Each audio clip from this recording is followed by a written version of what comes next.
આપીને રાખી હતી. કોઈ જગ્યાને તમે સુરતમાં જેટલી જગ્યામાં જેટલી હોસ્પિટલ છે ત્યાં બધાની ફાઇલ હતી મારા મમ્મીના નામની, પણ કોઈ ડૉક્ટરના હિસાબથી એમની જે ટેબ્લેટ હતી એ બંધ નહીં થઈ કે ઓછી નહીં થઈ. 1 થી ચાલુ થઈ હતી ને ક્યારે 22 સુધી પહોંચી ગઈ અમને ખબર નહીં પડી. તો એવો એક રસ્તો શોધતા હતા કે જેનાથી મારી મમ્મીની જે આટલી બધી ટેબ્લેટ્સ છે એ બંધ થાય અને હેલ્ધી થાય.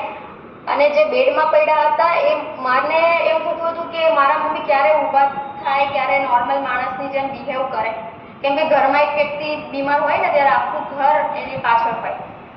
એક વ્યક્તિ તો બીમાર હોય પણ એની સાથે સાથે જે બીજા હોય ને મેન્ટલી બીમાર થઈ ગયા હોય. કેમ કે સવારથી લઈને સાંજ સુધીનું એમનું જે રૂટીન હોય એ પોતાનું કામ નહીં કરી શકતા હોય, બીજાના સહારે જીવતા હોય, તો આપણને એમને જોઈને દુઃખ થાય કે પહેલાં એમની લાઈફસ્ટાઈલ કેવી હતી ને હમણાં કેવી થાય છે.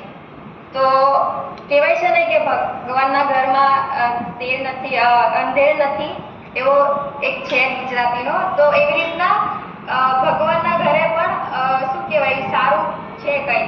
તો અમને પણ એવી એક આશા શોધતા હતા તો એક આશાની કિરણ મળી.